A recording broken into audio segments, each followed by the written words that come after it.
Bonjour à tous, bienvenue pour cette nouvelle capsule de cadeaux vidéo d'histoire H3, la Révolution française.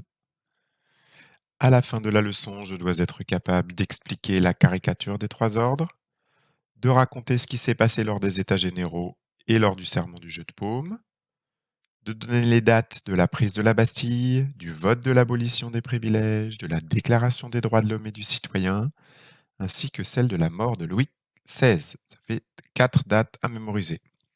Enfin, je dois être capable d'expliquer ce que l'on a appelé la terreur. Cette leçon H3 est à la jonction de deux époques, celle des temps modernes et celle de l'époque contemporaine. C'est la Révolution française qui met fin au temps moderne et qui débute l'époque contemporaine.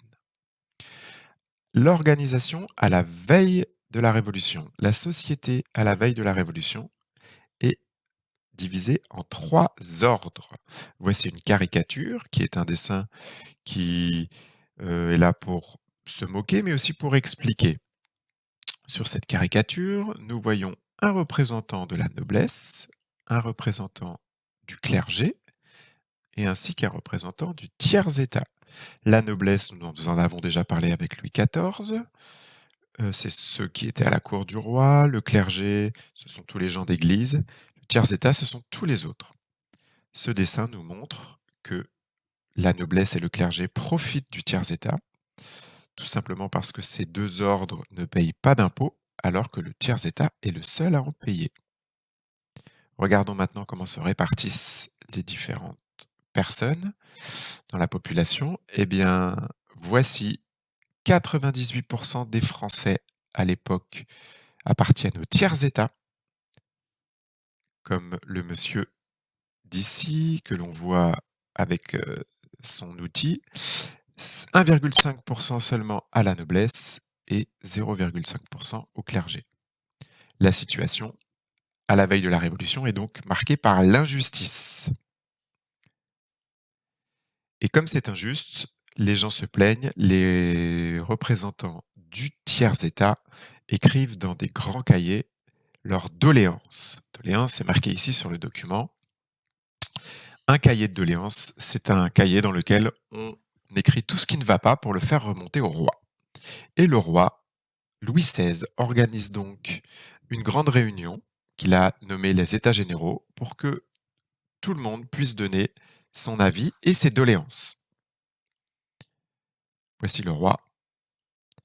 Cette réunion débute le 5 mai 1789 et le roi propose du coup, dans un esprit de justice, que les trois ordres paient des impôts, que le clergé et la noblesse paient à leur tour des impôts.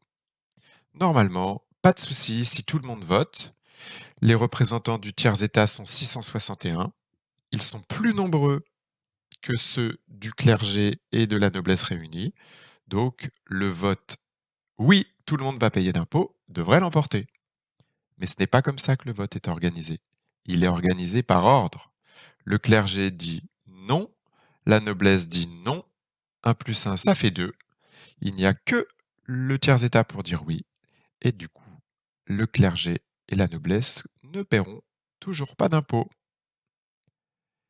Devant cette nouvelle injustice, les députés, les représentants du tiers-état, se réunissent dans un endroit qu'on appelle la salle du jeu de paume, qui est l'ancêtre du tennis, c'est un sport. C'est l'endroit qu'ils ont trouvé à Paris et ils se proclament en Assemblée nationale. Tant qu'il n'y aura pas de la justice dans le pays, ils continueront de se réunir. C'est le 20 juin 1789 que ces députés en font le serment. Jeu de paume, jus de pomme, un petit moyen mnémotechnique. L'été qui va suivre est incroyable. Les Parisiens se révoltent parce que eux aussi trouvent ça injuste. Ils sont à côté des députés du tiers-état et ils prennent la Bastille pour récupérer des armes. Ça aura lieu le 14 juillet 1789. C'est devenu notre fête nationale. Le 4 août 1789, les députés de l'Assemblée nationale abolissent les privilèges. Cela signifie que les nobles et les représentants du clergé n'ont pas plus de pouvoir que ceux du tiers-état. Pas d'autres droits.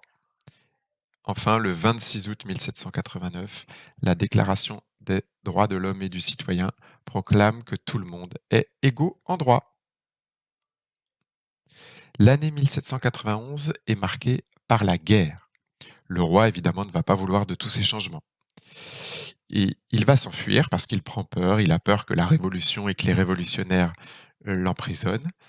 Il sera rattrapé dans sa fuite à Varennes, et comme il est rattrapé dans sa fuite, les citoyens du tiers-état ne lui font plus du tout confiance. En 1791, tout le monde veut la guerre. Le roi, Louis XVI évidemment, qui aimerait bien reprendre du pouvoir, les monarques européens qui ne veulent pas que la révolution qui se passe en France arrive chez eux, et les révolutionnaires eux-mêmes qui veulent continuer la révolution, qui veulent que toutes les lois qu'ils viennent de voter perdurent. Tout le monde veut la guerre, il y aura la guerre. Et pour pouvoir maintenir toutes ces lois de la révolution, les révolutionnaires se durcissent. Ils font régner la terreur. C'est-à-dire que tous ceux qui ne sont pas d'accord avec leurs idées révolutionnaires seront guillotinés.